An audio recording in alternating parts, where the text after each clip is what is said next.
నమస్తే. సుమన్ టీవీ సగర్వంగా నిర్మిస్తున్నటువంటి కార్యక్రమం పద్మవ్యూహం.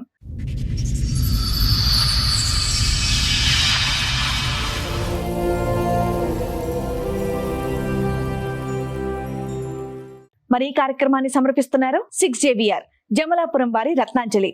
మీ అదృష్టాన్ని మార్చుకోవడం ఇప్పుడు కల కాదు, 6JVR తో సాధ్యం. ఏంటమ్మా సమస్య? Love marriage madam. మీకు లవ్ మ్యారేజ్ ఎన్నేళ్ల క్రితం? 15 ఏళ్ళు అవుతుంది మేడం. అయినాక బాబు 3 సంవత్సరాల తర్వాత బాబు పుట్టిండు. 3 సంవత్సరాల తర్వాత బాబు పుడితే డెలివరీ అయింది. ఆ బాబు మగపిల్లాడు పుట్టిందని హాస్పిటల్ని గొడవలు స్టార్ట్ చేసిండు.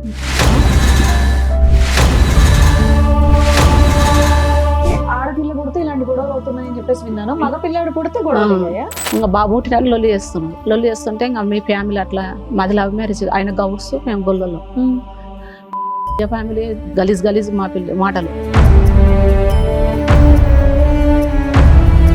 బాబు పుట్టిండు, ఇంకా లచ్చాలో చిట్టేసినాం. చిట్టేస్తే వేరే అమ్మతో నా పేరు పెట్టుకొని ఇంక ఈ టార్చర్ పెట్టిండు. మేడం నాకు చిన్నప్పుడు 8 ఏళ్ళ బాబు పాప అప్పుడే పెళ్లి చేసిండ్రు మేడం. నాకు 8 ఏళ్ళ పాప అప్పుడు పెళ్లి చేసిండ్రు. రామంతపూర్లో ఉన్నాక నేను బాబుకి వెళ్తూ బాల్యం బలేకుండిండే. అయితే బాబుకు పానం బాలేదు, మా అబ్బాయి దవాఖాన తీసుకువెళ్తున్నా, రా అబ్బా అబ్బా అంటున్నాడు, రా అని అడిగిన. 8 నెలల బాబు అప్పుడు. అంటే నేను రాను, నీ ఇష్టం, నీ పిల్లగాని ఇష్టం, నాకు ఆ పిల్లగాడే పుట్టలే, నాకు తెలియదు. మీరు ఫోన్ చేస్తే మీ ఆయన ఫోన్ లిఫ్ట్ చేస్తాడా? చేస్తాడు మేడం. మాట్లాడతాడా? బూతులే తిడతాడు మేడం. నీ సుమంతిని కో, ఒక కోర్టుకో, నీ లాయర్ కో, నిన్ను ఏం బీకలేరు నన్ను. అప్పుడు మీ మీద అంత కక్ష ఏంటి? ఏమో మేడం, ఒక్కసారి మధ్యలో 7 సంవత్సరాల తర్వాత నైట్ పూట అర్ధరాత్రిలో కోర్టుకి ఎక్కినని అర్ధరాత్రిలో వచ్చిండు. వచ్చి 1 గంటలకు వచ్చి తలుపులను రాయి తీసుకొని పళ్ళగొట్టి గొంతు పట్టనికి వచ్చి తనని చేసుకుని నేనేం సుఖపల్లిస్తాను. మేస్త్రిలో పనిపోయినా, ఇంట్లో పనిపోయినా.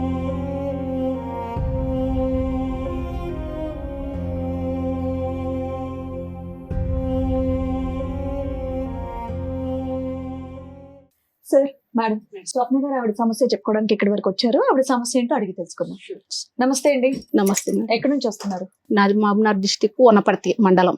చెప్పండమ్మా, మీరు ఒక్కరే వచ్చారా? ఒకరే వచ్చిన మేడం. బాబు నేను వచ్చిన. బాబు మీరు వచ్చారు. ఏంటమ్మా సమస్య? Love marriage madam. మీది లవ్ మ్యారేజ్ ఎన్నేళ్ల క్రితం? 15 ఏళ్ళు అవుతుంది మేడం. అయినాక బాబు 3 సంవత్సరాల తర్వాత బాబు పుట్టిండు. 3 సంవత్సరాల తర్వాత బాబు పుడితే డెలివరీ అయింది. ఆ బాబు మగపిల్లాడు పుట్టిందని హాస్పిటల్ని గొడవలు స్టార్ట్ చేసిండు. మగపిల్లాడు పుట్టిండు, ఆడపిల్ల కావాలి. అయితే ఆడపిల్ల పుడితే ఇలాంటి గొడవలు అవుతున్నాయని చెప్పేసి విన్నాను. మగ పిల్లాడు పుడితే గొడవలు అయ్యాయా? అయితే నాకు బెడ్ లేదని బెడ్ ఎక్కిచ్చిండ్రు మా అమ్మ వాళ్ళు. ఆపరేషన్ అయితే కూడా ఏం 1 రూపాయి పట్టించుకోలే, పెట్టియలే. చూడనికి వచ్చి బాబు పుట్టిండు, ఆడపిల్ల పుట్టలేదని వాళ్ళు అలా ఆ అక్క నోలుకొని వచ్చిండు చూడనికే. ఇంకా బాబు పుట్టినని లొల్లి చేస్తున్నాడు. లొల్లి చేస్తుంటే ఇంకా మీ ఫ్యామిలీ అట్లా మాది లవ్ మ్యారేజ్, ఆయన గౌడ్స్ మేము గొల్లలో. బాబు పుట్టినని లొల్లి చేస్తుంటే ఒక ఆమె ఉండి పేషెంట్లు పక్కలో ఉన్నాయి. మా పాపని తీసుకొని మీ బాబుని మళ్ళా అన్నదా ఎట్లా అని అడిగింది. అడిగితే ఇంకా ఫ్యామిలీ గలీజ్ గలీజ్ మా మాటలు. ఈ రకంగా సెంటరింగ్ పని చేస్తాడు. ఇక్కడనే రామంతాపూర్ లో ఉంటాడు. నేను మిషన్ కుట్టేదాని సెంటరింగ్ మేస్త్రి పనికి పోతుండే. 170 రూపాయలు. ఒక్కడే బాబు, ఒక బాబే. 8 నెలల బాబు అప్పుడు ఇంకా వదిలేసి. సరేమ్మా, 3 ఏళ్ల తర్వాత కదా బాబు పుట్టారన్నారు. 3 ఏళ్ల వరకు మీరు బానే ఉన్నారు, మంచిగా చూసుకున్నారు. బాబు పుట్టిండు, ఇంకా లచ్చాలో చిట్టేసినాం. చిట్టేస్తే వేరే అమ్మతో నా పేరు పెట్టుకొని ఇంక ఈ టార్చర్ పెట్టిండు. ఎప్పుడు పెట్టుకున్నాడు? మీరు కడుపుతో ఉన్నప్పుడు? కడుపుతో అంటే డెలివరీ పోయినా 14 రోజులకే మళ్ళీ ఆపరేషన్ అయింది. బాబు పుట్టినాక 14 రోజులకే నేను మా అమ్మ వాళ్ళ ఇల్లు కూలిపోయింది. మట్టి మిద్దే. అమ్మకు 2 ఆడపిల్లలం, నాన్నకి 2 భార్యలు. ఆయనకు మా తొలత భార్యకు 3 మొగోళ్ళు, 2 ఆడపిల్లలు. అన్నోళ్ళు మారన్నోళ్ళు. అమ్మకు మేము 2 ఆడపిల్లలం. ఇంకా నేను ఇట్లా ప్రేమించి పెళ్లి చేసుకున్నాను. అన్నోళ్ళు పట్టించుకోరు మేడం, ఎవరు పట్టించుకోరు మేడం. ఇంకా మా అక్క ఇల్లు కూలిపోయి అక్కను ఊలిచ్చినాం. ఇంట్లో వాళ్ళని ఒప్పించి ఒప్పించి ఏం చేసుకోలేదు. ఒప్పించి చేసుకోలేదు, ఇంట్లో నుంచి వెళ్ళిపోయి చేసుకున్నాం. యాదగిరి చేసుకున్నాం. ఇంకా మేడం నాకు చిన్నప్పుడు 8 ఏళ్ళ బాబు పాప అప్పుడే పెళ్లి చేసిండ్రు మేడం. పెళ్లి చేస్తే చిన్నప్పుడు 8 ఏళ్ళ పాప అప్పుడు పెళ్లి చేసిండ్రు. భార్య భర్తలు చేస్తే నాకు 8 ఏళ్ల 8 ఏళ్ళ పాప అప్పుడు పెళ్లి చేసిండ్రు. మీకు మాకు చేస్తే నాకు అప్పుడు పెళ్లి అంటే తెలియదు. ఎన్ని వేలకి ఏం తెలుస్తుందిలేండి, నాకు వినడానికే కొత్తగా విచిత్రంగా ఉంది. అయితే తెలియదు. తెలియకపోతే వాళ్ళ భార్య భర్తలు చేస్తే నాకు భయం అయింది. నాకు తెలియదు. నేను వద్దమ్మా అని వదిలేసుకున్నాక నేను ఇంటికి దగ్గరనే ఇడిచిపెట్టిన 3 ఏళ్ల తర్వాత పెద్ద మనిషి అయినా మేడం.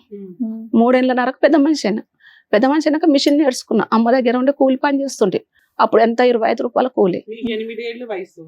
పెళ్లి చేసిన వ్యక్తికి ఎంత? మీ భర్తకి ఫస్ట్ ఎంత ఉంటుందని తెలియదు మేడం. సుమారు పెద్దడా చిన్నడా? పెద్ద ఎన్నే, నాకన్నా పెద్ద ఎన్నే. ఎంతమంది అమ్మా మీరు తోబుట్టువులు? ఎంతమంది మీరు? తోపుట్టులో 2 సార్. ఎందుకు తల్లిదండ్రులు మిగతా వాళ్ళు కూడా 8 సంవత్సరాలకు పెళ్లి చేశారా? నీకు ఒక్కదానికి 8 చేశారా? అంటే అప్పుడు కాలంలో చేస్తుంటారు సార్ అందరికి. అబ్బో, ఎంతకాలం అయిందమ్మా ఇప్పుడు మీ అది వయసు? మళ్ళీ 16, 17 ఏ ఊరు మీది? Mahabubnagar district madam. సరే, చేసి అమ్మా, 30 ఏళ్ళు ఉన్నట్టు సార్ మేడం పెళ్లి. 30 ఏళ్ళ కింద చేసిండ్రు నాకు అవునులే, నీ వయసు అప్పుడు 30 ఏళ్ల క్రితం. Story madam. అమ్మా, ఇంకొకటి తర్వాత ఎలా అమ్మా మీ పరిచయం ఎలాగా? లవ్ స్టోరీ అని అంటున్నారు కదా, మీరు కూడా సెంటరింగ్ పని దగ్గరికి వెళ్ళేవారా? లేదు సార్, మేము చిన్నగుంటపల్లెనే నేను మిషన్ కుట్టుకునేదాన్ని. ఓకే. అయితే అతను అలా కళ్ళు తయారు చేసేది. వాళ్ళ అన్న ఉంటాడు చిన్నగుంటపల్లెలో. అట్లా లవ్ స్టోరీ కలిసి. సరే, మొదటి పెళ్లి ఏమైందా? కళ్ళు అమ్మగారు love అవి story. చెప్తున్నావు కదా, చెప్పు మళ్ళీ. చిన్నప్పుడే ఇంకా ఆడ పెళ్లికి చేసుకున్న ఒక 15 రోజులు కూడా కొనలేదు సార్. ఇట్లా భార్య భర్తలు చేసి నాకు తెలియక ఇడిచిపెట్టేసిన వద్దనుకుని. మళ్ళీ పంపించండి అని పెద్దవాళ్ళ సమస్యలు రాసేసుకున్నారు, తీసేసుకున్నారు మేడం. సరే, ఇప్పుడు చిన్న పిల్లకే పెళ్లి చేసేసారు. ఈయన లవ్ చేస్తే ఇంట్లో చెప్తే ఆ పెళ్లి కూడా చేసేవాళ్ళు కదా. అయితే మేడం, అయితే మళ్ళీ మా అన్న వాళ్ళు మారన్న వాళ్ళు ఉన్నారు కదా మేడం. నాకు పెళ్ళే వద్దు, నాకు చిన్నప్పుడే పెళ్లి చేసిన, నాకు వద్దని మరసంగా ఉన్నా. అయితే ఒక అతనుకు పెళ్ళం విడిచిపెట్టిపోయింది. ఒక పాప ఉందంట. ఇంత ఆ పాపను ఆ బాబు ఆయన చేసుకోవాలని తీసుకొచ్చారు మళ్ళీ సంబంధం. నువ్వు అప్పుడు పెద్దదాన్ని, పిల్లడు బాబు అవుతాడు కదా. ఆహా, ఇప్పుడు నాకు సంబంధం తీసుకొచ్చిండ్రు, మారు సంబంధం తీసుకొచ్చిండ్రు. ఆయనకు వేరే పాప ఉంది. ఓకే. ఆ పాప ఉన్న ఆయన చేసుకో, ఓకే, నీకు ఇట్లా Second చిన్నప్పుడు marriage చేయడానికి రెడీ అయ్యారు. రెడీ ఓకే, అయ్యారు. అయితే నేనేంది అంటే మా అమ్మ వచ్చే పిల్ల మీద ఉంది, నేను పోయి చేసుకొని నేను జీవితం నాశనం చేసుకోవాలా వద్దనుకొని ఇతను లవ్ చేసి ఈయన చేసుకున్నాను. మీ అన్నయ్య వాళ్ళు ఒప్పుకోకపోతే ఏముందమ్మా? మీ అమ్మ ఒప్పుకొని చేయొచ్చు కదా. అమ్మ ఉడకాలని పాప ఇంటికి సంబంధం పోయి చేసుకో. మీ అమ్మగారు లాగా రెండో భర్త ఉన్న పిల్లలు ఉన్న అతన్ని చేసుకో అంటే నీ పెట్టిన గర్వమే, నీ బిడ్డ ఎందుకు చేసుకోదు అని. మీ అమ్మ అంతగారంగా సో చూసింది. ఏం లేదు మేడం, పని చేసేదాన్ని. వాళ్ళ అన్నయ్య వాళ్ళు ఇంకొక సంబంధం ఆల్రెడీ అతనికి పెళ్ళై ఒక పాప ఉందంట. అతన్ని చేసుకోమని చెప్తే తిని చేసుకోనని చెప్పి నేను చేసుకోను, నీకు వచ్చే తింటున్నావు, నేను చేసుకోను అని చెప్పి లవ్ చేసిన అతన్ని వీళ్ళు ఇంట్లో యాక్సెప్ట్ చేయాలి. వీళ్ళు చేయలేదు. నేను అంతకు నేను వచ్చి అదే రూట్లో పెళ్లి చేసుకున్నాను. అమ్మా, ఇప్పుడు వీళ్ళందరూ మళ్ళీ ఇంకొక ప్రయత్నం చేస్తున్నారన్న భయంతో తొందరపడి ఈ పెళ్లి చేసుకున్నావు అవును సార్. అనుకోవచ్చా? అవును లేదంటే సార్. ఇతన్ని ఇష్టపూర్వకంగా మనస్ఫూర్తిగా ప్రేమించి చేసుకున్నావా? ఏం లేదు సార్, మనస్ఫూర్తిగా ఒకప్పుడు మీ చేసుకున్నాను. అమ్మ వాళ్ళు మీ అన్నయ్య వాళ్ళు ఆ బిడ్డ ఉన్నటువంటి ఒక అబ్బాయిని తీసుకొచ్చి నీకు పెళ్లి చేసే ప్రయత్నం చేయకపోతే ఇతన్ని నువ్వు చేసుకునేదానివా కాదా? చేసుకున్నదానే సార్, ఎలాగైనా చేసుకునేదానివా? చేసుకున్నా ఇతను రియల్ గానే లవ్ చేసి పెళ్లి చేసుకున్నాడు. చేసుకున్నాయి. అప్పుడు మీ వయసు ఎంత ఉండొచ్చు? అప్పుడు ఉండింటది మేడం, 20 దాటింటది. ఓకే. ఇంకా అక్కడ ఎదురుట్టిన పెళ్లి తీసుకొని ఇక్కడ రమంతాపూర్ లోనే వెంకరెడ్డి నగర్ లో ఉన్నాం మేడం. అమ్మ, ఇంకొక క్లారిటీ అమ్మా, బాబు పుట్టినందుకు అనేది అక్కడ అతకట్లేదు. బాబు పుట్టినందుకు కాదు, అతను వేరే వ్యవహారం నడిపిస్తున్నాడు కాబట్టి నువ్వు గర్భవతిగా ఉన్నప్పుడే అతను వేరే ఒక వేరే వ్యవహారం ఉండింటది కానీ నాకు తెలియదు సార్, అసలు చూడలే. నువ్వు తెలియదు కానీ బాబు పుట్టినందుకు అతను నిన్ను వదిలి వెళ్ళిపోయాడు అనేది కాదు. లక్షల్లో చిట్టేసినాక ఏమైంది, ఆ చిట్టి పైసలు తీసుకొని మళ్ళీ ఇక్కడ వెళ్ళిపోయిండు. 7 సంవత్సరాలు కనిపించకుండా వెళ్ళిపోయిండు. రమంతాపూర్ లో నన్ను ఒకదాన్ని రూమ్ లో ఇడిచిపెట్టి వెళ్ళిపోయిండు. బాబు పుట్టాక బాబు పుట్టినాక లక్ష్మీ 15 రోజులకి ఏమైంది? చిట్టి డబ్బులు తీసుకున్నాడు. మరి ఇన్స్టాల్మెంట్స్ ఎవరు కట్టారు? అంటే పూర్తి అయిపోయింది, చిట్టి అయిపోయినాక ఫైనల్ అయిన చిట్టిని తీసుకొని వెళ్ళిపోయిండు. 7 సంవత్సరాలు వెళ్ళిపోవడానికి కారణం మాకు ఎక్కడ సెట్ అవ్వట్లేదు. వేరే అమ్మాయి అంటే అతనేమో బాబు పుట్టాడని వేరే అమ్మాయిలో అక్కడ సంబంధం ఉంది, ఆవిడ పట్టుకుని వెళ్ళిపోయాడు. అసలు వేరే అమ్మాయితోనే వెళ్ళిపోయాడని మేము అనుకుంటున్నాం. వేరే అమ్మతోనే వెళ్ళిపోయిండు. వెళ్ళిపోయాడు, నిన్ను వదిలేయాల్సిన అవసరం ఏముంది? Room- ఇష్టపడి పెళ్లి చేసుకున్నాడుగా. రూమ్ లో కిరాయికి ఇడిచిపెట్టి వెళ్ళిపోయిండు మేడం.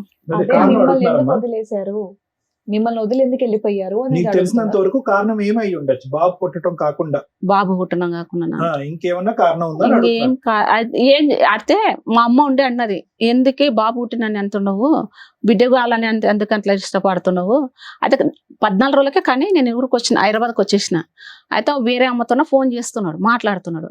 అయితే ఏంది అమ్మతో ఇప్పుడు మాట్లాడుకుంటూ ఇప్పుడు మాట్లాడుతున్నావు ఎందుకనంటే అప్పుడప్పుడు మా అమ్మని ఇట్లా బట్టి అటుకీలు బట్టి ఇట్లా ఒత్తి గోడకు వచ్చేస్తే 2 ఫన్లు ఇరిగిపోయినాయి మా అమ్మకు. ఇరిగిపోయినాక మా అమ్మ అంటే ఏమన్నది, ఇట్టటోన్ చేసుకొని ఈ కష్టాలు పడుతున్నావు, నన్ను తోలిచుకొని కానీ వస్తే నన్ను పనులు ఇరగొట్టిస్తు అని మా అమ్మ అన్నది. నేను పెద్ద ఆపరేషన్ అయ్యి ఇంకా ఉన్నా కదా, వేసి కడుపు మీద వేసి తొక్కనీకి వచ్చిండు. తొక్కనీకి వస్తే మా అమ్మ నెత్తేసింది పక్కకు. ఇల్లుగాల అంకులు పైనకి ఎక్కిచ్చిండు. ఎక్కొచ్చి ఏమి 14 రోజులకి అన్నీ వచ్చింది, నువ్వు కడుపున దొక్కుతున్నావు, నీకు ఇంత తెలియదు, నేను పోలీస్ కంప్లైంట్ ఇస్తాను తిట్టిండు. అంకులు తిట్టితే ఇంకా బంద్ అయ్యిండు.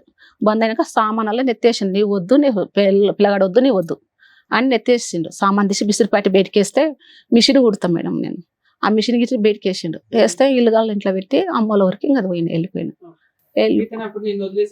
ఇంకా మళ్ళా ఏమో ఈయనే ఉన్నాడు, రామంతపూర్లోనే ఉన్నాడు. రామంతపూర్లో ఉన్నాక నేను బాబుకి వెళ్తూ బాల్యం బలేకుండిండే. అయితే బాబుకు పానం బాలేదు, మా అన్న దవాఖాన తీసుకువెళ్తున్నా, రా అబ్బా అంటున్నాడు, రా అని అడిగిన. 8 నెలల బాబు అప్పుడు. అంటే నేను రాను, నీ ఇష్టం, నీ పిల్లగాని ఇష్టం, నాకు ఆ పిల్లగాడే పుట్టలే, నాకు తెలియదు, నాకు ఆ పిల్లగాడే పుట్టలే అని ఇంకా స్టార్ట్ చేసిండు. ఇంకా అట్లా స్టార్ట్ చేసినాక నేను ఏం చేసిన, నీ కాలు మొక్కుతాను, నేను నలుగుట్ల పెళ్లి చేసుకోలే, నన్ను తోలుకొప్ప వచ్చి అంటే నేనైతే మా బాబాయ్ ఉన్నాడు, ఒక అక్క ఉంది, వాళ్ళు ఇచ్చినాం. నలుగురిలో పెళ్లి చేసుకోకపోయినా గుడిలో పెళ్లి చేసుకున్నారు. మీ అత్త మామ ఇంటికి వెళ్ళారా? అత్త మామ ఎప్పుడైనా తొలకపోయిండు కానీ అదే ఊళ్ళో అది ఆధార్ కార్డులో దిగుతారు కదా మేడం, తొలకపోయిండు. వాళ్ళ పెద్దమ్మల ఇంటికి తొలకపోయిండు. వాళ్ళ పెద్దమ్మల ఇంటికి తొలకపోతే ఆధార్ కార్డు దించేది మొన్న ఉన్నది, ఈ రోజు దిగలేదు అని అంటే మళ్ళీ తొలుకొని వచ్చిండు. అత్త మామల ఇంటికి తోలుకపోయిండు కానీ వాళ్ళు లేరు. బావుల కాడికి బాచిలక కాడికి వెళ్ళిపోయిండ్రు. ఆధార్ కార్డు అయినా ఉందా మీ ఆయన పేరు మీద? నీకు బాబుది ఉంది కానీ నాకు లేదు మేడం. లేదు. బియ్యం కార్డులో ఉండడు మేడం. బర్త్ సర్టిఫికేట్ లో మీ ఆయన పేరు ఉందా? పిల్లోడికి తండ్రి ఆయన ఉంది. బియ్యం కార్డులో బియ్యం కార్డు కూడా మా దగ్గరనే ఉంది. పెళ్లికి ఎవరు లేరా? పెళ్లికి పెద్ద యాదగిరిగుట్టలో చేసుకుంటే వాళ్ళ దోస్తులు ఉన్నారు మేడం. ఫోటోలు ఉన్నాయమ్మా? ఉన్నాయి సార్. కాదు, మీ ఇద్దరు పెళ్లి చేసుకున్నప్పుడు ఫోటోలు ఉన్నాయి, వాళ్ళ దోస్తులు కూడా ఫోటోలు ఉన్నాయి. ఇంకా వెళ్ళిపోయిండు. 7 సంవత్సరాలు వెళ్ళిపోతే నేను ఆ రూమ్ లోనే ఉన్నా. నేను ఊరికి ముఖం పెట్టుకొని పోను. ఎట్లా మీరు పని చేసుకుంటూ ఉన్నారా? బాబు చిన్నపిల్ల నేను పని చేయలే. మరి రూమ్ రెంట్ అంటే 10 రోజులు ఉన్నా అట్లనే. పక్కల వేరే వాళ్ళు అంకురు ఉంటారు, పల్లెటూరు. ఆ పక్కల మా పక్కల ఉంటారు. అత్తమ్మ కొడుకు ఇక్కడనే రమంతపూర్లో పనిచేస్తాడు. ఇట్లా మీ మేనగోడలు అంటే తీసుకొచ్చుకొని పెళ్లి చేసుకున్నాడు. ఏంది పాప ఏం తింటది ఇంకా 10 రోజులు అట్లే ఉన్నాడు. వాడు ఇడిచిపెట్టి వెళ్ళిపోయింది, ఎక్కడ పోయిందో తెలియదా అంటే మా అత్తమ్మ కొడుకు వచ్చిండు. అమ్మ అట్లా ఉంటే ఎట్లా నువ్వు రూమ్ కిరా ఎట్లా కట్టుకుంటావు, ఎట్లా తింటావు, వద్దు పామ నేను అమ్మతో పోలిస్తా అంటే పోను మామ, నేను మొక్కం పెట్టుకొని ఎట్లా పోదును, నేను పోను మామ అంటే మా మామని బలవంతంగా మా అమ్మని ఫోన్ చేసి పిలువనంపి సామాన్ వేసుకుపోయి ఊరి దగ్గర పెట్టింది. నేను ఇంకా ఆయన కూలి పని చేసుకొని మిషన్ కుట్టుకొని కూలి పని చేసుకుంటూ ఉన్నా. ఆ బాబుకి ఫుల్ ఫీవర్. సంవత్సరానికి పెద్ద మనుషులు పంచాయతీ పెట్టుకొని మీ ఆయన వాళ్ళ ఇంటికి వెళ్ళడము, మీ అత్తమ్మ వాళ్ళ ఇంటికి వెళ్ళడము చేయలేదా మీరు? అయితే మేడం ఇక్కడ ఉప్పల కేసు పెట్టినాక వచ్చిండు. వచ్చి నేను మంచి పెట్టుకుంటా, మంచి చేస్తాడు. మళ్ళీ ఒక 6 నెలలు మంచి 3 నెలలు మంచి పెట్టుకున్నాడు. 3 నెలలు మంచి పెట్టుకున్నాక మళ్ళీ దెబ్బేసిండు. ఆ 7 సంవత్సరాల తర్వాత పోయి వచ్చినాక 7 సంవత్సరాల తర్వాత పోయి వచ్చినాక మళ్ళీ మంచి పెట్టుకుంటాను తోలుకపోయాడు. పెద్ద మనుషులు పోలీస్ స్టేషన్ లో కంప్లైంట్ ఇవ్వడానికి తర్వాత ఇచ్చిన మేడం. అదే 7 సంవత్సరాల తర్వాత ఇచ్చావా? ఫస్ట్ ఇచ్చినాం కానీ దొరకలేదు మేడం, ఎక్కడ పోయిండో అంత ముందుకి ఎన్నిక లేడు, కనిపించలే, ఎక్కడ పోయిండో కనిపించడం నీకెందుకు? నువ్వు కనిపించలేదనే కంప్లైంట్ ఇవ్వాలి కదా, వదిలేసి వెళ్ళిపోయాడండి అని, వేరే అమ్మాయితో లేచిపోయాడండి, నన్ను ఎట్లా హింసించాడు, ఇలా బలవంతంగా పెళ్లి చేసుకున్నాడు, ఏడు ఉన్నాడో తెలుసుకుంటే మేము ఇస్తాం కంప్లైంట్ అని అన్నారు మేడం ఉప్పల స్టేషన్ లో. సో మీ ఆయన ఎక్కడున్నాడో తెలిసిన తర్వాత ఒక 7 ఏళ్ళకి కంప్లైంట్ ఇచ్చావు, ఈయన వచ్చాడు బాగా చూసుకుంటాను అన్నాడు, కేసుకి భయపడి. ఒక 6 నెలలు బాగున్నాడు, తర్వాత ఏమైంది? మళ్ళీ తర్వాత ఏం చేసిండు, మళ్ళీ ఇలా కొట్టిండు. అమ్మ వాళ్ళ ఇంటికి పుల్లగా ఫీవర్ వస్తుంది ప్రతిసారి. ఎవరితో లేచిపోయాడు కదా, అమ్మాయి ఏమైంది? ఇప్పుడే తర్వాతనే ఉంది మేడం. వాళ్ళిద్దరు ఉంటున్నారు. ఇప్పుడు ఉన్నాడు, ఒక 6 నెలలు ఉన్నాడు, మళ్ళీ వచ్చి అటు ఇటు వెళ్తూ వచ్చి ఉండేవాడు. లేదు మేడం, ఆయన వేరే అమ్మ తీసుకుపోయిందంటే అస్సలుకి రాలేదు మేడం, అస్సలుకి రాలేదు. ఆమె తీసుకొని పోయిందంటే నా తోనికి రాలే. కేసు పెట్టినప్పుడు ఏమైంది, ఉప్పల కేసు పెట్టినప్పుడు వచ్చి నేను మంచి పెట్టుకుంటా మంచి చేస్తాడు కానీ రాలే. మళ్ళీ సామాన్ వేసుకొని వస్తా ఉన్నపట్ల కిరాయికి ఉంటాము అని చెప్పిండు కానీ రాలే. ఆమెతోనే ఉండడు, రాలే. మేము పోలే ఉడకంగా. మళ్ళీ గోపాలపేటలో పెట్టినాం.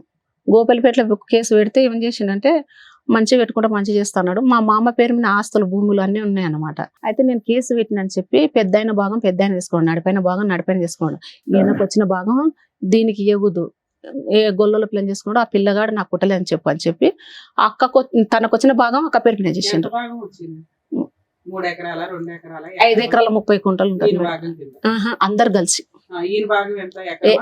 ఎకరన్నర. ఎకరన్నర వచ్చింది. ఆ ఎకరన్నర వేరే వాళ్ళకి ఇచ్చేస్తున్నాడు అనేది ఇప్పుడు నీ భయం. ఇచ్చేసాడా ఇంకా ఇవ్వాలా? ఏం లేదు, చేసిండు అయిపోయింది మేడం. వేరే వాళ్ళకి చేసేసి చేసిండు. మళ్ళా ఊళ్ళో ఉన్నప్పటిలో కేసు పెట్టినాం. పెద్ద మనుషులు వచ్చిండ్రు. పెద్ద మనుషులు వచ్చినాక కోర్టుకి పెడితే సమస్య తీరుతుంది అని చెప్పి కోర్టుకి పెట్టినాం. ఆ లాయర్ ఏం చేస్తలేడు మేడం. Partition suit వేశారా? ఏం కేసు వేశారు? మెయింటెనింగ్ కేసు వేసినాం. Maintenance వేశారా? మెయింటెనింగ్ కేసు వేసినాక ఆ మెయింటెనింగ్ కేసు చూడక ఆ భార్యనే నెలకు పిల్లగానికి 3,000 తనకు 3,000 అని వచ్చింది. కానీ ఒక్క రూపాయి అయితే ఇంతవరకు ఇవ్వలే నాకు. ఇవ్వకుండా ఉన్నాక మళ్ళీ కోర్టుకు నేను రోజు ఎప్పుడు పోతున్నా నమస్కారం పెడతాను. 3 తారీఖు 2 తారీఖు పోతున్నా వస్తున్నా. వాళ్ళు లాయర్ని పెట్టుకున్నారు. ఇంతవరకు ఆ లాయర్ చూడక ఏం కాలే. ఎప్పుడు కరోనా రాకతలుగా 3 నెలల మించి చేసిన. ఇప్పుడు 6 సంవత్సరాలు 7 సంవత్సరాలు కావాలి, ఏం కాలేదు. ఇక్కడ పోతే నాకు న్యాయం జరుగుతుందని వచ్చిన మేడం. ఇదంతా కూడా ఈ పోరాటం అంతా ఒంటరి పోరాటమేనమ్మా. ఎవరు లేరు నీకు తోడు గాని, స్నేహితుడు తోడు గాని, నువ్వు ఎవరు నీ లేరు. కొడుకు తిరగటమే. తోడు అంటే బాగా వచ్చిండు. బాగా వస్తే బాగా అలవాటు. ఊళ్ళో పెద్ద మనుషులు వస్తే వాళ్ళ ఇద్దరు మంచిగా జంటగా ఉంటారు. రికార్డింగ్ పెడతారు నాకు. కాదు, ఇద్దరు నాది- ఫోటో దిగుతారు, పెడతారు. అది కాదు రికార్డింగ్ ఫోటోలు అవన్నీ కాదు. నేను అనేది ఏంటంటే ఒక్కసారి మీ అన్నయ్యని గాని మీ అమ్మని గాని ఒకసారి అభ్యర్థించుకోలేకపోయావు. అమ్మ నా పరిస్థితి ఇలా ఉంది, అమ్మాయి నన్ను ఏమంటది, కనికరించండి, చేసిన తప్పు అయిపోయింది, కొడుకుతో ఉన్నానని చెప్పి వాళ్ళకి ప్రాధాయపడితే కనుక వాళ్ళు వస్తారేమో. అన్నని అడిగిన. ఊళ్ళో పెద్ద మనిషి అన్ననే పంచాలు గించాలు నింపనికి సర్పంచ్ అన్న.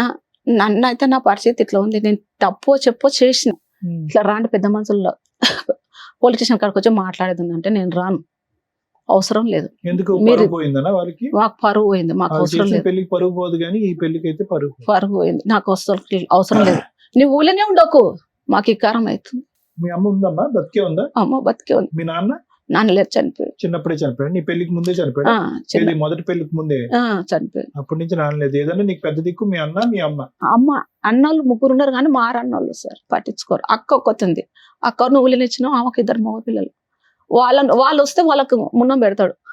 మీ అమ్మలు అని మీ అక్కలు అని మీకు బోర్డు అంత ఆర్డర్ వచ్చింది, ఎవిడెన్స్ ప్రొసీడింగ్స్ ప్రాపర్ గా ఉన్నాయి, 6 ఏళ్ళు కోర్టులో నడుస్తుంది. ఇక్కడ ఇమీడియట్ గా మేము ఏం చేయాలని మీరు అనుకుంటున్నారు? మేడం నాకు ఏదైనా అన్యాయం కాకుండా కావాలి మేడం. అంటే ఆ ఇద్దరు ఏంటి? భార్యగా భర్తలు మేము కలిసి ఉండాలి మేడం. 10 ఏళ్ల తర్వాత ఏం చేస్తాం? 15 ఏళ్ళు. ఇంకా అది ఎంతకాలం అయిందమ్మా? అసలు మాట్లాడుకోక ఎంతకాలం అయింది? మాట్లాడుకోక 12 ఏళ్ళు అవుతుంది. 12 ఏళ్ళు బట్టి మీ బావతో కాపురం చేసిన దానికంటే ఆ అమ్మాయితో కాపురం చేసింది ఎక్కువ అతను. అవునా? వేరే ఆవిడతో ఉన్నాడు అప్పటి నుంచి. ఇంకేమన్నా కోరుకుంటున్నారమ్మా మీరు? ఏదైనా ఇంకా భార్య భర్తలు మేము కలిసి ఉండాలి. నా బాబుకి తండ్రి కావాలని ఉంది సార్. కానీ సూర్యుడు అటు ఉదయించి ఇటు అస్తమించేసాడమ్మా. ఉమ్. అంత లేట్ అయింది, 12 సంవత్సరాలు అయింది. అప్పటి ఉంటేనే నేను ఇక్కడ ఇచ్చిన మేడం, ఇవ్వాలని ప్రయత్నిస్తున్నాను. ఎట్లా ఇవ్వాలో తెలియదు, నాకు చదువుకోలేదు కదా మేడం. మీరే ఏమైనా న్యాయం చేయాలని వచ్చిన మేడం. ఇప్పుడు మీ ఏజ్ ఎంత అండి? 37 ఉంటుంది, 37. 37. బాబుకి ఎంతమ్మా వయసు? ఇప్పుడు 12 నడుస్తుంది సార్. చదువుకుంటున్నాడా బాబు? చదువుతున్నాడు సార్. అంటే న్యాయం అంటే ఇప్పుడు రకరకాల న్యాయాలమ్మా. ఇప్పుడు మీరు వెళ్ళని చోట అయితే ఏది లేదు. పోలీస్ స్టేషన్కి వెళ్ళారు, కోర్టుకి వెళ్ళారు, అన్ని వెళ్ళారు. 12 సంవత్సరాలు వెయిట్ చేశారు. అండ్ నాకున్న ఆలోచన అనుమానం ఏంటంటే అతను మీ దగ్గరికి ఎందుకు రావాలి? మీరు అతను ఎక్కడున్నాడో అక్కడికి వెళ్ళడానికి అవకాశం లేదా? తెలియదు ఎక్కడుంటాడో. ప్రతిసారి ఊరు ఇల్లు అన్ని మార్చుకుంటూ పోతూ ఉంటాడా? మార్చుతుంటాడు, ఉంటుంటాడు. మేము వస్తున్నాం అనే వరకు ఎక్కడ తాళాలు వేసి వెళ్ళిపోతాం పోతున్నాడని అతనికైనా తెలుస్తుందమ్మా. చెప్ప పట్టుకుంటూ వెళ్తే ఏమవుతుంది? సార్. అక్కడ రమంతాపూర్ లో ఉండడం కదా సార్, మేము ఇన్ని దినాలు అక్కడ 5 ఏళ్ళు ఉన్నాం కదా సార్. అక్కడ మేము మీ స్వప్నం వస్తుంది అనే వరకు రూమ్ తాళం వేస్తాడు, వెళ్ళిపోతాడు. ఇప్పుడు ఉంచుకున్న ఆవిడతో ఉంటున్నాడు అతను. ఆమెకు భర్త చనిపోయింది మేడం. ఆ. 2 ఒక కొడుకు ఒక బిడ్డ. ఆ. ఆ భర్త చనిపోయిన ఆమె దగ్గర ఉంటున్నాడు. ఉంటున్నాడా లేదా మేడం అడిగారు. ఉంటున్నాడా ఆవిడతో? ఆమెతోను. మీకు తెలుసు మేడం. మరి అక్కడికి వెళ్ళి అడగొచ్చు కదా. పోతాం కదా మేడం. నేను ఇప్పుడు పక్కలో ఎవరైనా ఫోన్ నేను పోతున్నాను, మీ స్వప్నం వచ్చిందన్న వరకు ఎక్కడ మాయమవుతున్నాడు. ఆ తాళాలు వేస్తాడు, ఎక్కడ ఉంటాడు. ఉంటుంది, వాళ్ళ పిల్లలు అయితే ఉంటారు కదా. వాళ్ళ పిల్లలు హాస్టల్ వేసిండ్రు మేడం, పెద్దగా ఉన్నారు పిల్లలు. పాప పెద్ద మనిషి అయింది, బాబు పెద్ద. మా అమ్మ ఉన్నాడు కానీ అత్త లేదు. అవును, అక్కడికి వెళ్ళి ఆ ప్రాపర్టీ అవి అడగొచ్చు కదా. అడిగిన మేడం, నువ్వు మా తమ్మునే చేసుకోలేదు, నీవెవరో మాకు తెలియదు. ఓహో. మీరు ఫోన్ చేస్తే మీ ఆయన ఫోన్ లిఫ్ట్ చేస్తాడా? చేస్తాడు మేడం. మాట్లాడతాడా? బూతులే తిడతాడు మేడం. నీ సుమంతినికో, ఒక కోర్టుకో, నీ లాయర్కో నిన్ను ఏం బీకలేరు నన్ను. ఇవే రికార్డింగ్లు పెడతాడు మేడం. సో ఇప్పుడు ఏంటి, మీకు ప్రాపర్టీ కావాలా లేదంటే నిజమే, ఏమో దగ్గర ఉన్నాడు. వాడమ్మా. దాని దగ్గర ఆ. వాడేంటమ్మా?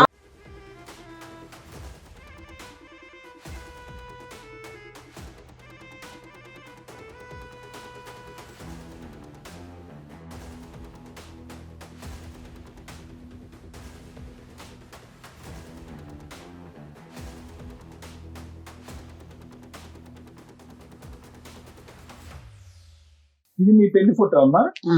అది కూడా కరెక్ట్ ఫోటో ఫ్రేమ్. పోయినలే సార్ ఉన్నాయి కానీ కోర్టుకి కోర్టులో ఎక్కినాం సార్. వేస్తారు కదా. ఓ ఐసి, ఓకే ఓకే. అన్ని ఆడ ఉన్నాయి సార్. బాబుతో ఉన్న మధ్యలో వచ్చి ఫోన్ లో మాట్లాడటం, ఏదైనా స్కూల్ ఏం- దగ్గరికి వెళ్ళి కలవటం, ఏం ఏది లేదు, ప్రయత్నం ఏం చేయడం? లేదు, ఏం లేదు. అసలు నీ మీద అంత కక్ష ఏంటి? ఏమో మేడం, ఒక్కసారి మధ్యలో 7 సంవత్సరాల తర్వాత నైట్ పూట అర్ధరాత్రిలో కోర్టుకి ఎట్టినని అర్ధరాత్రిలో వచ్చిండు. వచ్చి 1 గంటలకు వచ్చి తలుపులను రాయి తీసుకొని పళ్ళగొట్టి గొంతు పట్టనికి వచ్చిండు. పక్కన ఉన్న వాళ్ళు వచ్చి ఇడిపించండు మేడం. అమ్మ, ఈ అమ్మాయి ఎవరమ్మా? అలా బిడ్డ ఆవిడ కూతురా? మొదటి భర్త కూతురు. అలా ఆయన చనిపోయినట సార్. బాగా తిరిగినట్టున్నారు కదా గుళ్ళు గోపురాలు అన్ని. ఇంకేముంది 12 సంవత్సరాలు మొత్తం అన్ని కాలం నడిచి ఉంటాయి. సరేనమ్మా.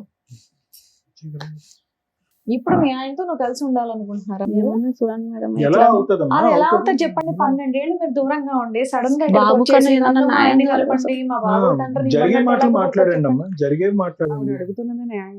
న్యాయం అడుగుతున్నా మేడం, అట్లన్నా చేయండి మేడం. బాబుకి ఏదన్నా కావాలి కదా. ఏదైనా మెయింటెనెన్స్ కావాలి, కోర్టు నుంచి వచ్చినా రావట్లేదు అంటున్నారు మీరు. కోర్టు నుండి వచ్చినా రాలేదు మేడం. అక్క పేరు మీద పాప ఉన్న భూమి ప్లాట్లు అన్ని ఆమె పేరు మీద చేసింది. సరే, మీరైతే చెప్పారు కాబట్టి మరి ఇప్పుడు డాక్టర్ గారు, అడ్వకేట్ మేడం ఏం చెప్తారో విందా సార్. మేడం, స్వప్న పరిస్థితి బహుశా ఏంటంటే ఇతను ఎంటర్ అయ్యి ఇతను ప్రేమించిన తర్వాత మొదలైనటువంటి గాథ కాదమ్మా. ఇది ఎప్పుడైతే 8 సంవత్సరాలు అప్పుడు మీ తల్లిదండ్రులు పెళ్లి చేశారో, అంటే దగ్గర దగ్గర ఈ రోజు గట్టిగా కూర్చుంటే 30 సంవత్సరాల క్రితం అనుభవం అనమాట నీకు. అప్పుడు ఎప్పుడైతే ఒక 8 సంవత్సరాలు అమ్మాయి పోనీ ఇది 1940, 50, 60, 70 అనుకుంటే ఏదైనా అనుకోవచ్చు. ఇది గట్టిగా మాట్లాడుకుంటే కనుక 1900 ఎండింగ్ లో మీరు నీకు ఆల్రెడీ 8 years అప్పుడు చైల్డ్ మ్యారేజ్ చేశారు అంటే అక్కడి నుంచే మొదలైంది. అక్కడి నుంచే నువ్వు భయభ్రాంతులకు గురయ్యావు. ఇదేంటో బాబు, ఈ పెళ్లి అంటే ఏంటో మీనింగ్ తెలియని దానికి నీకు పెళ్లి చేశారు. ఎందుకు చేశారు అనేది, ఏ పరిస్థితిలో చేశారు అన్నది అర్థం కావట్లేదు. ఓకే, ఏదో వదిలించుకోవాలి ఆడపిల్లకి చేశారు. నువ్వు ఎప్పుడైతే పెద్ద మనిషి అయ్యావో నువ్వు ఎక్కడ పడ్డావు అనేటటువంటిది నీకు అర్థమైంది. ఏంటి ఇది కరెక్ట్ గా లేదు అనేది నీకు అర్థమైంది. దాని పైపెచ్చి నా తీసుకొచ్చి జీవితమే మొత్తం చిన్నప్పటి నుండి కష్టాలు. అదేనమ్మా, అదే ఇప్పుడు ఇతను వచ్చిన తర్వాత నరకం మొదలు పెట్టడం కాదు. మీ కన్న వాళ్ళే నీకు ఏదైతే చూపెట్టకూడదు తనం చేసుకుని నేనేం సుఖపల్లిస్తాను. మేస్త్రిలో పనిపోయినా, ఇళ్ళలో పనిపోయినా. నేను అనేది ఏంటంటేనమ్మా, అక్కడి నుంచి మొదలైనటువంటి ప్రయాణం ఇతను కొనసాగింది. ఇప్పుడు అతనికి ఉన్నటువంటి బలము, నీకున్న బలహీనత ఏంటంటే, ఏముందిలే ఈ అమ్మాయికి ఇంకొక ఏ ప్రపంచం ఉంది, ఏ సపోర్ట్ ఉంది, వెనక ఎవరు లేరు, ముందు లేరు, కొట్టినా అడిగినటువంటి వాళ్ళు ఏమీ లేరు. కొద్ది గొప్ప ఏదో కేసు పెడితే వస్తున్నాడు, తూతు మంత్రంగా 2 రోజులు ఉంటున్నాడు, మళ్ళీ ఆవిడ దగ్గరికి వెళ్ళిపోతున్నాడు. నువ్వు చూపెట్టేటటువంటి ఫోటోలు బట్టి ఇదంతా చూస్తే కనుక 12 సంవత్సరాల పాటు ఆవిడతో చాలా అన్యోన్యంగా ఉన్నట్టే అనిపిస్తుంది. మరి ఎందుకు ప్రేమించినటువంటి నిన్ను ఎందుకు కాదనుకున్నాడు? పోనీ అంటే నేను మాట్లాడచ్చో మాట్లాడకూడదు, ఇది నాకు తెలియదు. కానీ నీకు మించినటువంటి ఏ విధంగా చూసినా నీకు మించినటువంటి గొప్ప గుణాలు, క్వాలిటీస్ ఆవిడలో నాకేమీ కనిపించట్లేదు. చూస్తే కొంతవరకు మైండ్ రీడింగ్ అనేది చేయగలము, వ్యక్తిపరంగా ఎలా ఉన్నారో చెప్పగలము. ప్లస్ ఒక అమ్మాయి, ఒక అబ్బాయి. ఆవిడ ఇతను కన్నటువంటి బిడ్డని, ఇతను ప్రేమించి పెళ్లి చేసుకున్నటువంటి ఒక అమ్మాయిని వదిలేసి ఆ దిక్కున ఎందుకు పోయాడు అనేటటువంటిది ఈ రోజు తెలియనటువంటి ఒక క్వశ్చన్ మార్క్ ఈ వేదిక మీద ఉంది. అంటే ఎక్కడికి వచ్చింది అతనికి ఇంత దమ్ము ధైర్యం? ఒకటి మనకి తెలియనటువంటి అంశం, ఏ కారణం చేత నిన్ను వదిలేశాడు అనేది ఇంకా తెలియట్లేదమ్మా, ఇంకా క్లారిటీ లేదు. నువ్వు చెప్పిన దాన్ని బట్టి, నువ్వు చెప్పినటువంటి దాంట్లోనే 3 వర్జన్స్ ఉన్నాయి. ఒకటి ఒక అమ్మాయి తగులుకుంది అనేది ఒకటి చెప్పారు. రెండోది ఏంటంటే ఎవరు నమ్మశక్యంగా అనిపించినటువంటిది అబ్బాయి పుట్టాడు కాబట్టి వెళ్ళిపోయాడు అని అన్నాను. సో మనకు అటు సైడ్ తెలీదు. ఎటొచ్చి ఏంటంటే ఫైనల్ గా ఇప్పుడు ఏం జరిగింది అంటే కనుక అతను బలం ఏంటి, నీ బలహీనత ఏంటంటే కనుక నీ బలహీనత ఒక్కటేనమ్మా. అప్పుడు పెళ్లి చేసి నీకు దగ్గరుండి పెళ్లి చేసినటువంటి వాళ్ళు కూడా నీకు సరైనటువంటి సంబంధం తీసుకురాలేదు. తర్వాత ఒక బిడ్డను ఉన్నటువంటి ఒక తండ్రిని తీసుకొచ్చి మళ్ళీ పెళ్లి చేయబోయారు. దానికి భయభ్రాంతులు గురయ్యి, అమ్మో ఈ అరేంజ్డ్ మ్యారేజ్లతో ఇదేం తంతరా దేవుడా అని చెప్పి నేను లవ్ చేసినటువంటి వ్యక్తిని, నీకున్నటువంటి కొద్దిపాటి బ్రెయిన్, అప్పుడు నీ వయసు ఎంత ఉంటుందమ్మా? ఇప్పుడు నీకు 37 అంటే కనుక 16 సంవత్సరాల క్రితం, అప్పుడు కూడా పెద్ద వయసు ఏమీ కాదు. భయభ్రాంతులు గురయ్యి, అమ్మో వద్దులే ఇతను ఏదో ఐ లవ్ యూ అంటున్నారు కాబట్టి ఇతనితో పాటు నా ప్రయాణం కొనసాగిపోతుంది అని చెప్పి సెకండ్ అసెస్మెంట్ తీసుకోకుండా, అసలు ఈ వ్యక్తి ఎవరు, ఎలాంటి వాడు అనేటటువంటి తెలుసుకోకుండా ఒక ప్రయాణం అయితే మొదలుపెట్టాం. ఆ ప్రయాణం ఎంత భయంకరమైనటువంటి ప్రయాణం అంటే కనుక, నీకున్నటువంటి కొద్దిగా ఆ సన్నపాటి తాడు లాంటి ఉండేటటువంటి ఒక సపోర్టు మీ అమ్మ, మీ అన్నయ్య. ఓకే, వాళ్ళు ముందుకొచ్చి చేసినటువంటి పెళ్లి తప్పైనా కూడా వాళ్ళు కూడా వద్దు అనుకుని ఒక పరాయి వ్యక్తిని నమ్ముకుని ముందుకెళ్ళిపోయాను. అక్కడితో వాళ్ళతో తెగదింపులు అయిపోయింది. సో ఈరోజు గట్టిగా మాట్లాడుకుంటే ఏం చేస్తావు? నీ పోరాటం ఏదైతే ఉందో, ఏదో అక్కడ ఒక పోలీస్ కంప్లైంట్, ఇక్కడ ఏదో ఒక లాయర్ కంప్లైంట్, ఇవి చేసేవే కానీ దీంట్లో క్రమ పద్ధతి అనేది లేదు. ఒక పద్ధతి ప్రకారం వెళ్ళి కంటిన్యూస్ గా కన్సిస్టెంట్ గా ప్రతిరోజు, ప్రతి నెల, ప్రతి సంవత్సరం చేసినటువంటి పోరాటం ఇక్కడ కనిపించట్లేదు. నీ బలహీనత వాళ్ళ బలం ఏంటి? నీకు సపోర్ట్ లేకపోవటం, నీకు సపోర్ట్ లేదు అనే ఆలోచనతో వాళ్ళు దర్జాగా వాళ్ళు బహిరంగంగా ఉండటం, నువ్వు ఫోన్ చేసినప్పుడల్లా నేను నానా బూతులు తిట్టి నేను భయపెట్టడం. ఈ పోరాటం ఎందుకు లేదు అంటే కనుక నీకు చెప్పే వాళ్ళు ఎవరు లేరు. అమ్మ ఈ కేసు అయ్యమ్మా, ఈ విధంగా అయ్యమ్మా, ఈ కేసు ఇక్కడితో వదిలేయద్దు, అప్పుడే చేతులు ఎత్తేయద్దు అని చెప్పి. ఇప్పుడు ఏమైంది? ఇక్కడ కూర్చోపెట్టి నిన్న లాయర్ మేడం అడిగితే ఏం కావాలమ్మా, నువ్వు ఏం కోరుకుని వచ్చావు, ఏం కోరుకుంటున్నావు కూడా నీకు అర్థం కావట్లేదు. ఎందుకంటే ఈ పోరాటం అంతా కూడా శూన్యంలోకి వెళ్ళిపోయింది. 12 సంవత్సరాల పాటు ఒక చీకటిలోకి వెళ్ళిపోయింది, ఒక శూన్యంలోకి వెళ్ళిపోయింది. నీ మనసు ఏం కోరుకుంటుందో నీకు తెలియదు. అంటే ఆస్తిపరమైనటువంటిదా, ఆర్థిక పరమైనదా, కొడుకు భవిష్యత్తు, మెయింటెనెన్స్, కానీ అవన్నీ ఏం అడగకుండా ఫైనల్ గా ఫస్ట్ ఏమంటున్నావు, నా మొగుడు నాకు కావాలని అంటున్నాను. ఎందుకు వస్తాడు అలాంటి మొగుడు? ఎన్ని రోజులు ఉంటాడు? వస్తే కనుక నిన్ను ఏం ఉద్ధరిస్తాడు? నిన్ను చావగొట్టకుండా ఇంట్లోంచి బయటకు వెళ్తాడు. సో అడగవలసినటువంటివి అడగటం బెటర్, జరిగేటటువంటి జరగటం బెటర్. ఎందుకంటే అతను వస్తే కనుక నీకు నీ కొడుక్కి ఇంకా అశాంతి, అసంతోషమే కానీ లాభం అంటూ ఏమీ ఉండదు. ఇది జాగ్రత్తగా గుర్తుపెట్టుకొస్తాం. సో ఇక్కడ జరిగింది ఏంటంటే, ఎవరు లేదు, మా అన్నయ్య కూడా మాట్లాడట్లేదు, మా అమ్మగారు కూడా నన్ను దూరం చేశారు అని అంటున్నారు. అమ్మ ఎందుకు దూరం చేసిందో మనకు అర్థం కావట్లేదు. అన్నయ్య ఎందుకు దూరం పెట్టాడు, ముగ్గురు అన్నయ్యలో ఎందుకు దూరం పెట్టారన్నది అర్థం కావట్లేదు. ప్రేమించి పెళ్లి చేసుకున్నటువంటి భర్త నువ్వు వద్దు అనుకుని నీకంటే తక్కువ లెవెల్లో ఉన్నటువంటి అమ్మాయి దగ్గరికి వెళ్ళిపోయి ఎందుకు 12 సంవత్సరాల పాటు సాఫీగా కాపురం చేస్తున్నాడో అర్థం కావట్లేదు. సో ఇక్కడ ఏదో ఒక తెలియనటువంటి అంశం ఉంది. ఆ తెలియనటువంటి అంశం ఎవరు క్లారిటీ ఇస్తారనేది మనకైతే తెలియదు. కానీ నువ్వు చెప్పేటటువంటి దాంట్లో వాస్తవం ఉందని మేము నమ్ముతున్నాం, నువ్వు చూపెట్టినటువంటి ఆధారాలు మేము నమ్ముతున్నాం. కాబట్టి ఇక్కడ నీకు నీ కొడుక్కి న్యాయం జరగాలి అంటే కనుక సరైనటువంటి మార్గంలో వెళ్ళి పోరాటం చేయవలసినటువంటి అవసరం ఉందమ్మా. అది ముఖ్యమైనటువంటి అంశం. ఈ వేదిక వచ్చి ఏం పోరాటం చేయదు. ఇక్కడ ఏంటంటే ఓన్లీ గైడెన్స్ ఇస్తాం. అమ్మ ఇలా చెయ్యమ్మా, ఇక్కడ వదిలేయద్దమ్మా, ఇలా ఫైట్ చేయమని. ఒకటి అతను నాకు కావాలి అనేటటువంటి వాదన వద్దు, వేస్ట్. ఇక్కడ వద్దు, ఎక్కడ వద్దు. ఒకటే ఏంటంటే తండ్రి ఉన్న తండ్రి లేనటువంటి పెరుగుతున్నటువంటి మీ అబ్బాయి ఉన్నాడు చూడు, వాడిని ఇక్కడ లేకపోయినా కూడా వాడి గురించి ఆలోచిస్తుంటే చాలా బాధగా ఉంది. నేను చెప్పేది ఏంటంటే వాడి హక్కుల గురించి పోరాడు, వాడి హక్కుల గురించి పోరాడు. నీకు కావలసినటువంటి ఆర్థిక పరమైనటువంటి, న్యాయపరమైనటువంటి ఏమైనా సపోర్ట్ వస్తే దాని గురించి పోరాడు.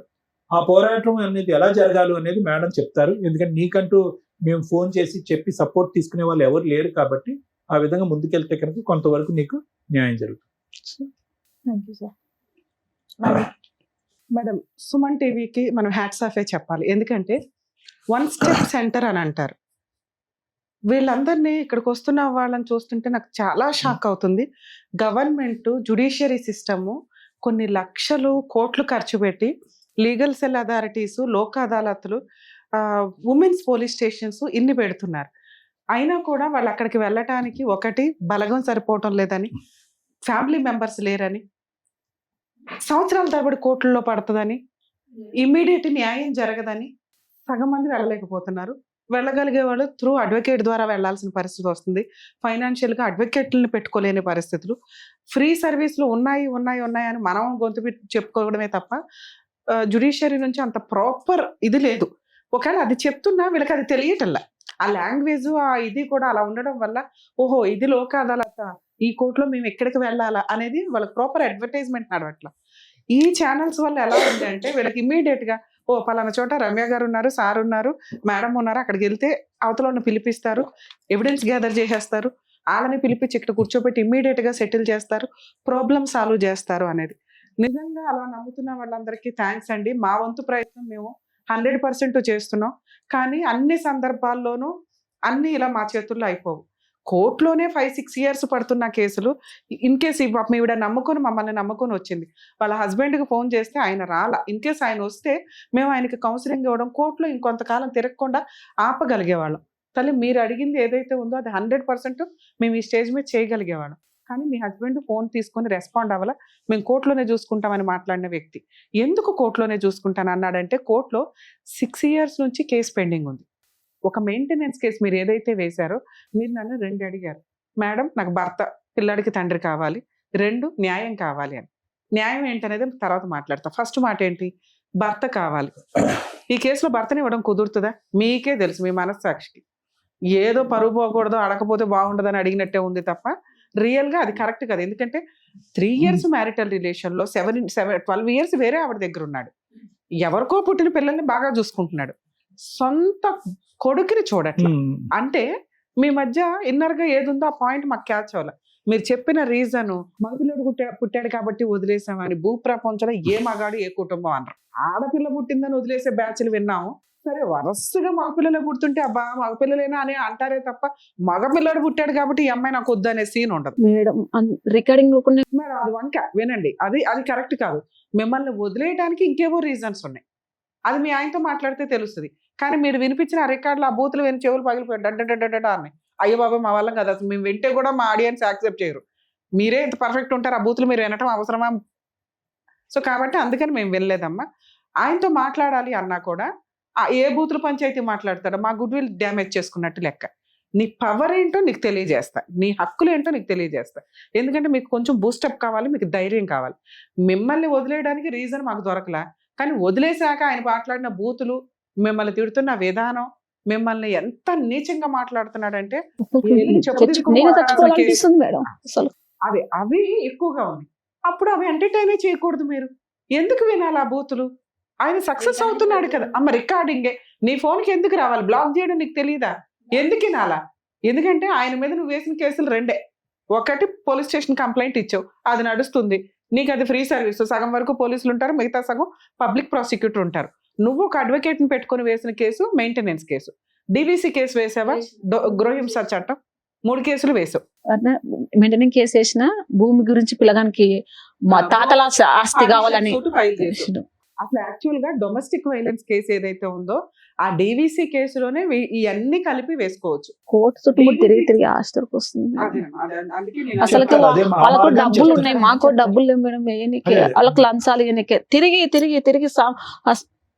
పోవాలి, నమస్కారం చేయాలి, రావాలి, రోబు పోవాలి, నమస్కారం చేయాలి. ఒక్కనాడు వాళ్ళ నిలోనే చిన్నళ్ళు గారు సార్ మేడం మస్తు తిరిగి వేసుకోవచ్చు పోతుంది. ఒక్కదానే తిరగాలి, పోరాటం. బాబుకి వెళ్తే బాగుండదు, ఆ బాబు కొడుకు మనకి ఇన్ని రాళ్ళు వచ్చినాయి, అబ్బా వేరేనే వాసింది. నువ్వు ఇప్పుడు పనికి వెళ్తున్నావమ్మా? పనికి వెళ్తా. సరే, అదే మేడం చెప్తున్నారు మార్గం వినండి. మేడం ఒకప్పుడు గ్రామ పెద్దలు ఉండేవాళ్ళు ఆ ఏరియాకి ప్రాబ్లమ్స్ సాల్వ్ చేయడానికి. ఆ రచ్చబండ్లను ఏమను వాళ్ళు మ్యానిపులేషన్స్ ఎక్కువ అవడం వల్ల తర్వాత కోర్టుల దాకా రావడం అనేది కామన్. కోర్టులో ఈ రోజున మీ ఒక్కళ్ళ కేసే కాదమ్మా, ఏ కేసు ఫైల్ చేసినా కూడా minimum 3 to 5 years family matters నడుస్తాయని గుర్తు పెట్టుకోండి దయచేసి. ఎందుకంటే కేసు వేసింది మీరు, మీకే ఓపిక లేకపోతే అవతలోడు వేయించుకున్న వాడికి టెన్షన్ ఉంటుంది కదా తల్లి. మీరేమనుకుంటారంటే అతను కోర్టుకు రావట్లేదు, నేనే తిరుగుతున్నాను, నేనే ఇది చేస్తున్నానని. నెలకి 6,000 మీకు ఎప్పటి నుంచి ఆర్డర్ చేశారో తెలుసా? కేసు వేసిన దగ్గర నుంచి. ఒకప్పుడు మెయింటెనెన్స్లు అంటే ఒక 10 ఏళ్ళు నడిపించేసి 10 ఏళ్ల తర్వాత నుంచి ఆర్డర్ అయితే 10 ఏళ్ల ఫైటింగ్ వేస్ట్ కదా. సుప్రీంకోర్టు జడ్జిమెంట్స్ చాలా వచ్చినాయి. Maintenance from the filing of the petition and directions ఉంటాయి. అంటే మీరు 2019లో ఎంసీ కేసు వేశారు మెయింటెనెన్స్, మీకు అప్పటి నుంచి 6,000 చొప్పున క్యాలిక్యులేషన్. మీకు అర్థమవుతుందా? అది క్యాలిక్యులేట్ చేసి ఎరియర్స్ పిటిషన్ అంటారు. అంటే ఈ మెయిన్ కేసు తేలేలోపు ఈ డబ్బులు ఆర్డర్ చేశారు కదా సార్, అది ఇప్పించండి అని ఒక అంత ఇప్పటిదాకా ఎంత అమౌంట్ అయింది? దగ్గర 6 ఏళ్ళు 6,000 చెప్పున అంటే 60,000, 70,000. 70,000 ఇంటూ 6 years దగ్గర అదే 3 to 5 lakhs ఉంది. ఆ 5 lakhs ఇప్పించండి ఫస్ట్, మేము బతకడానికి కావాలి అని ఎరియర్స్ పిటిషన్ అంటారమ్మా. అది మీ లాయర్తో వేయించుకోండి. మీరు కోర్టుల్లో న్యాయం జరగదు అని అంటే మీ హస్బెండ్ ఆల్రెడీ తెగిచ్చేశాడు. లా అండ్ ఆర్డర్ కోర్టు తప్ప మీ ఆయనకు బుద్ధి చెప్పేవాళ్ళు ప్రెజెంట్ ఎక్కడా లేరు. ఇక్కడికి వచ్చి ప్రాబ్లమ్ సాల్వ్ చేసుకోవాలనుకున్న వ్యక్తి అయితే మేము కౌన్సిలింగ్ ఇచ్చి ఇలా కాదు ఇలా అమ్మాయికి 10 లక్షలు ఇచ్చి ఆ ప్రాపర్టీ ఏదో ఇచ్చి సెటిల్ చేయి అనేవాళ్ళం. ఆల్రెడీ 6 ఏళ్ల నుంచి కోర్టులో తిరుగుతున్న వ్యక్తి ఈ స్టేజ్ మీద ఇంత ఈజీగా చేసుకోడు. ఎందుకంటే నీ వెనకాల బలగం లేదు, నీకు ఓపిక లేదు, ఫైట్ చేసే విధానం ప్రాపర్గా లేదు. ఆయన డబ్బులు ఇచ్చి పెద్ద అడ్వకేట్లను పెట్టుకోవడం కాదు, నువ్వు ఉన్న అడ్వకేట్ తోటి కొంచెం జాగ్రత్తగా చేసుకోవడం. నీకు మెయింటెనెన్స్ వచ్చినాక అడ్వకేట్ ఫీజు ఇస్తావు. నిజాయితీగా చేసే అడ్వకేట్లు ఉంటారు తల్లి. ఒకవేళ కుదరకపోతే జూనియర్స్ని పెట్టుకోండి, వాళ్ళకి వర్క్ వస్తుంది. వాళ్ళకి మీరు ఇచ్చే రూపాయే వాళ్ళకి ఆ రోజుకి సరిపోయే వ్యవహారం. కొంచెం అలా మీ అడ్వకేట్తో ఒకసారి చూడండి, మాట్లాడించండి. ఎరియర్స్ పిటిషన్ అని క్యాలిక్యులేషన్ చేసి మాకు ఇంత బాకీ ఉందో అది ఇప్పించండి అని అడగండి. 2, డొమెస్టిక్ వైలెన్స్ కేసు వేయకపోతే ఈ మెయింటెనెన్స్ అక్కడ అటాచ్మెంట్ చేసి ప్రాపర్టీ ఉంది చూసారా, అప్పటి వరకు దీన్ని ఎవరికి సేల్ చేయకుండా, అంటే వాళ్ళ అక్క పేరు మీదకి మారిపోయినా ఆ ఆస్తి ఇతందే. ఈ ప్రాపర్టీ మెయింటెనెన్స్ కోసం అటాచ్మెంట్ చేయొచ్చు. మీకు అర్థమవుతుందా నేను చెప్పింది? మీ అబ్బాయి కోసం కాదు నేను అంటున్నది, ప్రాపర్టీ మెయింటెనెన్స్ కోసం అటాచ్మెంట్ చేయొచ్చు. నెక్స్ట్ అది వారసత్వ ఆస్తి, అంటే మీ అత్తగారిదో మామగారిదో అయ్యి మామగారి స్వార్జితం అయితే ఆయన బతుకుంటే మీ అబ్బాయి అడగడానికి కుదరదు. ఆయన ఇష్టం, ఆయన ఎవరికి పంచుకుంటాడు, కొడుకులకు పంచుకున్నాడు, కొడుకు ఇంకొకరికి ఇచ్చేశాడు. అర్థమవుతుంది? అసలు కొడుకు పేరు మీదకి రాలా, మీ ఆయన పేరు మీదకి రాలా ఆస్తి. అదే వాళ్ళ నాన్న దగ్గర నుంచి ఉంటే, అంటే మీ అబ్బాయి వాళ్ళ తాత వాళ్ళ నాన్నదైతే మీ అబ్బాయికి పార్టీషన్ సూట్లో వస్తుంది. అదంతా లిటిగేషన్ ఎందుకు? నేను ఇంకా ఈజీ ప్రాసెస్ ఏం చెప్తున్నా, మెయింటెనెన్స్ కడతాడా, జైలుకి వెళ్తాడా? మీ ఆయన జైలుకి వెళ్ళే టైం ఇది. నువ్వు జైలుకి పంపించడం పోయి టెన్షన్ పడుతున్నావు. సముద్రం అంతా ఇది లాస్ట్ మినిట్లో టెన్షన్ పడిపోతున్నావు. హ్యాపీగా నువ్వు ఒడ్డుకొచ్చి కూర్చొని కాళ్ళ మీద కాలు వేసుకుని సింహాసనం కొనుక్కునే టైం ఇది. మెయింటెనెన్స్ ఆర్డర్ అయిపోయింది.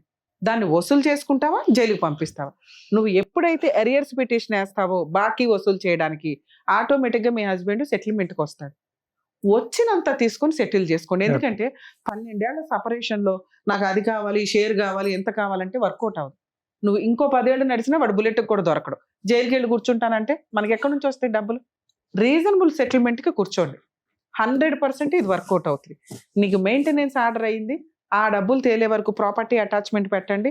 మీ ఆడబడుచు వాళ్ళు ఎవరైతే ఉన్నారో ఆ ప్రాపర్టీ ఎవరికి అమ్మడం కుదరదు, అది వెనక్కి వసూలు చేస్తారు కోర్టు వాళ్ళు. మీకు కొంచెం ఈ పోరాటాలు తల్లి టైం పడుతుంది. ఒకవేళ మీరు కేసు వేయకుండా ఉండి మీ హస్బెండ్కి ఇంకా మీరు పోలీస్ స్టేషన్కి వెళ్తే భయపడ్డాడు చూసారా, ఆ టైం అనుకోండి మనం జుట్టు పట్టి ఈడ్చుకొచ్చని ఏదో సెటిల్మెంట్ చేసేవాళ్ళం. అతను సెటిల్ చేసుకోవాలని అనుకుంటాడు, కానీ కోర్టులో ఖర్చులు పెట్టేశాడు, కోర్టుల చుట్టూ తిరుగుతున్నాడు, నువ్వేమీ చేయలేకపోతున్నావని తెలిసిపోతుంది అతనికి. దానివల్ల అతను ఇక్కడికి రాలా. ఇక్కడికి వస్తే మేము మాట్లాడి సెటిల్ చేసేవాళ్ళం. ఇప్పుడు నీకున్న ఆప్షన్, మీరు ఆ ఇంటీరియర్ మెయింటెనెన్స్ ఏదైతే ఆర్డర్ అయిందో ఎరియర్స్ పిటిషన్ వేయండి, ప్రాపర్టీ అటాచ్మెంట్ చేయండి. ఎరియర్స్ పిటిషన్ డబ్బులు కట్టకపోతే పోలీసులు అరెస్ట్ చేయమని కోర్టు డైరెక్షన్ ఇస్తుంది. ఎప్పుడైతే మీకు ఆర్డర్ వస్తుందో, వస్తే డబ్బులు వస్తే లేదా అరెస్ట్ అవుతాడు. ఈ రెండిట్లో ఏది జరిగినా నీకు మంచి రిజల్ట్ వస్తుంది. నువ్వు న్యాయం అని అడిగావు చూసావా, మీ కేసులో ఫైనాన్షియల్ సెటిల్మెంటే న్యాయం. నువ్వు ఎప్పుడైతే అరెస్ట్ చేయిస్తావు మళ్ళీ అప్పుడు నెత్తి మీదకి ఎక్కువ కూర్చోకుండా ఆ ప్రాపర్టీ ఏ కావాలి, ఇదే కావాలని అనకండి. ఎందుకంటే అతను మిమ్మల్ని చీ అంటున్నాడు ఓ పక్కన. మనం ఎంత వసూలు చేసుకోగలమో చేసుకొని ప్రశాంతంగా ఉండడమే, ఇంతే ఈ జీవితానికి. దీనికోసం ఓసారి పెళ్లి చేసుకున్నాడు కాబట్టి వాడే జీవితం మొత్తం పోషించాలంటే ఆడు ఆల్రెడీ వేరే వాళ్ళని పోషిస్తున్నాడు, వాడు పాపని ఆడు ఎట్లాగో పోతాడు. మీరు ఈ టెన్షన్స్ తోటే జీవితాలు స్పాయిల్ చేసుకోవద్దని నా ఉద్దేశం. పెళ్లి చేసుకున్నది పిల్లలు కనింది కోట్ల చుట్టూ తిరిగి అక్కడి నుంచే వసూలు చేయాలని అనుకోవడం కాదు. అర్థమవుతుంది? వీడికి అసార్జితం ఏమీ లేదు ఇంది. ఇక్కడ ఉన్నంతలో అవి వసూలు చేసుకోవడానికి చూడండి. ఏంటి అర్థమైంది కదా ఏం చేయాలనేది. మేబీ మీరు లీగల్ సపోర్ట్ కోసం మేబీ వచ్చి ఉండొచ్చండి. ఒకవేళ అతను పిలిచి సెటిల్ చేయడం ఒకటి, లేదా రమ్య గారు ఏమైనా సర్వీస్లోకి వస్తారా అక్కడికి అని. మీరు చెప్పే వనపర్తి దాకా ఇక్కడ నుంచి రావడం కుదరదండి. మీ అడ్వకేట్ ఆల్రెడీ మీకు ఒక రిజల్ట్ చూపించారు. దాన్ని ఇప్పుడు నేను చెప్పిన ఎరియర్స్ గవర్నమెంట్ లాయర్లు ఉడుకున్నారన్నారు మేడం. అయితే నాకు ఈ లాయర్ ఏమంటాడు, మా లాయర్ ఏమంటాడు, ఈ మొత్తాన్ని తీసేసుకో, ఓకే నాకు చేత కాదు ఏం కాదు. అయితే గవర్నమెంట్ లాయర్ కేసుకున్నారు. గవర్నమెంట్ లాయర్ని అడిగిన, నువ్వు అక్కడ పెట్టినావు ఇక్కడ మేము తీసుకోమంటున్నారు. ఎక్కడ పెట్టారు? అదే లాయర్ కి పెట్టినా కదా మేడం, గవర్నమెంట్ లాయర్. నీకు అది చెప్తా. ఒకవేళ మీరు గవర్నమెంట్ లాయర్ని పెట్టుకోవాలనుకుంటే ఫస్ట్ మీ అడ్వకేట్ దగ్గర నుంచి ఎన్ఓసి తీసుకోండి వకాలత్ మీద. అది తీసుకున్నాక నెక్స్ట్ డేట్ అయితే ఎప్పుడైతే ఉంటుందో జడ్జి గారికి చెప్పండి, అయ్యా మా అడ్వకేట్ చేసినంత చేశారు, నేను ఫీజులు ఇచ్చుకోలేకపోతున్నా, నాకు గవర్నమెంట్ లాయర్ని పెట్టండి అని. కోర్టు అక్కడున్న వాళ్ళని అపాయింట్ చేస్తారు, కోర్టు వాళ్ళు ఇచ్చుకుంటారు ఫీజు వాళ్ళకి, మీకు ఫ్రీ సర్వీస్ నడుస్తుంది. లీగల్ సెల్ అథారిటీ పర్సన్స్ ఉన్నారమ్మా అక్కడ. మీరు జడ్జి గారిని అడగండి, అపాయింట్ చేస్తారు. ఒకవేళ అలా ఎవరిని అపాయింట్ చేయకపోతే మాకు ఒకసారి ఇన్ఫార్మ్ చేయండి, మీరు డైరెక్టర్ని కలిస్తే నేను ఆ రిప్రజెంటేటివ్ నెంబర్ మీకు ఫార్వర్డ్ చేయిస్తాను. మీరు జడ్జిని అడగండి, జడ్జి గారు గవర్నమెంట్ లాయర్ని అపాయింట్ చేయకపోతే మాకు ఒకసారి కాంటాక్ట్ అవ్వండి. ఓకేనమ్మా. మీరే చేస్తారని అనుకున్నాం. అదే చెప్తున్నారు కదా, ఆ పద్ధతి చెప్తున్నారు కదా, చేస్తాం. అది మీరు దాని తగ్గట్టుగా ప్రయత్నించండి. వాళ్ళని పిలిచి అన్నదమ్ములను వాళ్ళని పిలిచి ఇక్కడనే ఏమన్నా చేస్తారని అక్కడ తిరిగి తిరిగి నాకైతే బాగా సరే. ఇంతసేపు నేనేం ఎక్స్ప్లెయిన్ చేశాను మీకు? 6 ఏళ్ళు ముదిరిపోయిన కేసు ఇక్కడికి వచ్చి 1 డేలో ఎవరు సెటిల్మెంట్ చేసుకోరు. మేము ఫోన్ చేసినా వాళ్ళు రెస్పాండ్ అవ్వాలి, మేము కోర్టులోనే చూసుకుంటాం అన్నారు. అలాంటి వాళ్ళని బెదిరించేసి లాక్కొచ్చి మేము చెయ్యం తల్లి. వాళ్ళకి ఎక్కడ ఏముందంటే ఆమెకు ఎవరు సపోర్ట్ లేరు, ఏం చేసుకుంటూ స్ట్రాంగ్ గా ఉంది, లీగల్ ఆర్డర్ వచ్చింది, ఆర్డర్ ఇంప్లిమెంట్ చేయించుకోండి చాలు. దానికి అంటే లాస్ట్ లో ఫ్రూట్ చేతికి వచ్చే టైంకి ఈ అమ్మాయికి వాల్యూ తెలియట్లా. ఏం చేయాలని చెప్పారు అదే చెయ్యండి, సరిపోతుంది. మీకు కావాల్సింది మీకు అర్థమైందమ్మా, మీకు అర్థమైంది. గతాన్ని వదిలేసి ఇప్పుడు ఫ్రెష్ గా మేడం చెప్పినట్టుగా ఆ విధంగా చేయండి. ఓకేనమ్మా, దయచేసి నమస్కారం. ఈ వేదిక నమ్ముకొని వచ్చినటువంటి స్వప్న గారికి ఏం చేయాలో చెప్పినందుకు డాక్టర్ థ్యాంక్ గారు, you. Advocate madam, thank you so much. మరో కథతో మళ్ళీ కలుద్దాం.